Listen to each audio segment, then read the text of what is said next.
Hello, this is Emily Hogue with the Feed the Future Monitoring and Evaluation team. And I'm sorry I can't be there this week with you in Addis, but I have a very good reason. We're in the middle of FY13 reporting season, and so the whole Feed the Future Monitoring and Evaluation team is, we're chained to our desks reviewing all the data that have just been submitted. So I can't be there, but I'm very happy to make this short video to talk about some of our priorities and principles with you for monitoring and evaluation, and then I'm also available on the line for any questions that you have during this session. Under Feed the Future, our purpose, we consider it's twofold, and that is to gather empirical evidence to promote accountability and to improve learning. And as I go through, I'll talk about both of those components of our purpose as I talk about monitoring and evaluation. The entire M&E system for Feed the Future is based off a common conceptual framework, which is the results framework for Feed the Future. And many of you are probably familiar with this. It's here behind me.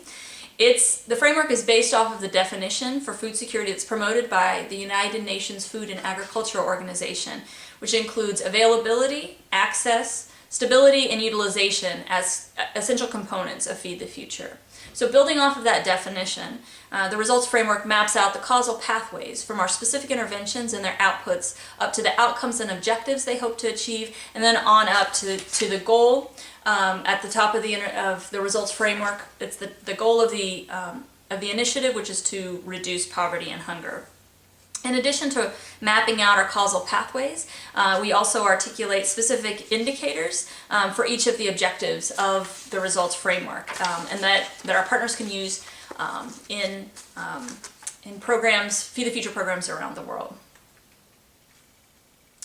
So in a minute, Suzanne Nelson's going to be joining you and is going to talk specifically about monitoring and evaluation for interventions working on scaling technologies. And so I'll just talk about three, or just a few priorities that we have under Feed the Future for monitoring and evaluation, and she'll get into more of the details. For monitoring, our top priorities are efficiency, accuracy, and sustainability. Support greater efficiency, we have developed a set of standard indicators to use across the initiative. And those standard indicators not only allow us to aggregate results across our interventions and tell a solid story about what we're doing under Feed the Future, but also to build off the best practices for data collection and methodologies that are already out there. So we've developed our indicators specifically using the best practices that are known, and then our Feed the Future monitoring and evaluation team is continually working with the field and with implementing partners to improve those indicators and the methodologies to make sure we've got the best set of tools available for monitoring.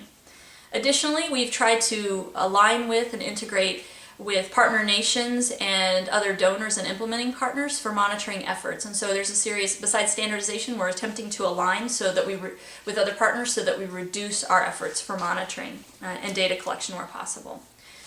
Secondly, accuracy is obviously an essential component to any good monitoring system. We've been working to ensure greater data accuracy by increasing our efforts for collecting the data through the Feed the Future monitoring system and then reviewing every data point. So our M&E team works hard to review all the data points and work with the missions and partners to make sure we have accurate data being reported. We assess it against performance narratives and against baselines and really try to understand the story that our data are telling us. We've also developed guidance to promote high quality data collection and for other topics such as setting evidence-based targets. And those are available on feedthefuture.gov under the Progress tab if you're interested. Third, we know that all of our efforts in the development sector have to have a lasting impact, and so sustainability is really important, and that's true for monitoring and evaluation as well as other development programs. Monitoring data and the tools to get those data aren't just useful to donors or to implementing partners, but they're also useful to the countries and the communities where we're working. And so wherever possible, we are trying to integrate into data collection efforts that are happening at the local level among partner governments or communities. And we're also making sure that we're including local staff and institutions as we're developing our monitoring practices wherever we can.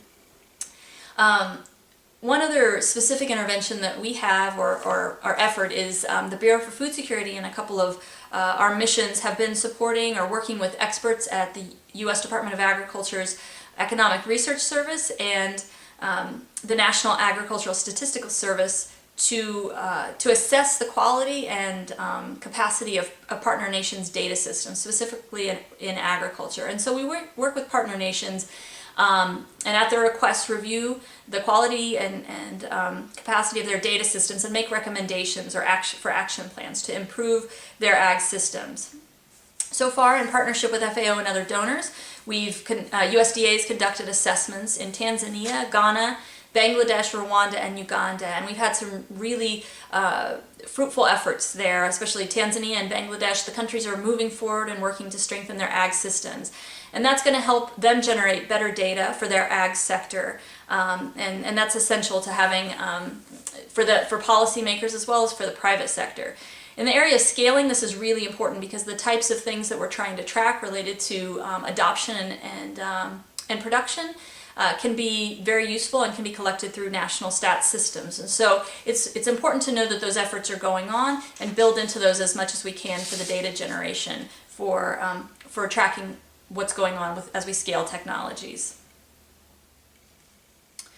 In the area of learning or evaluation, we have prioritized focusing in on some critical gaps that we want to address, specifically through impact evaluation, but also through other types of analyses and evaluation tools. So a couple of years ago, as the initiative was forming, we developed the Feed the Future Learning Agenda, which is a set of questions about food security programs that we hope to answer.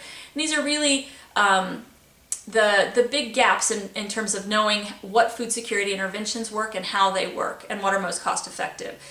So we'll be working to answer those questions over the course of the next few years as we conduct impact evaluations and other analyses of our Feed the Future investments. If you're interested, that learning agenda is available also on feedthefuture.gov under the Progress tab. And Suzanne's going to talk in just a minute about some of the specific priorities we have for questions on scaling technologies.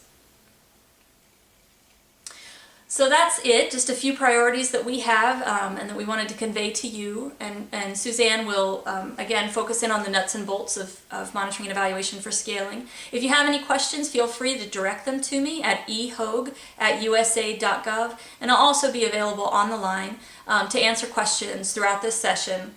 And I wish you a wonderful global learning and evidence exchange. Thank you.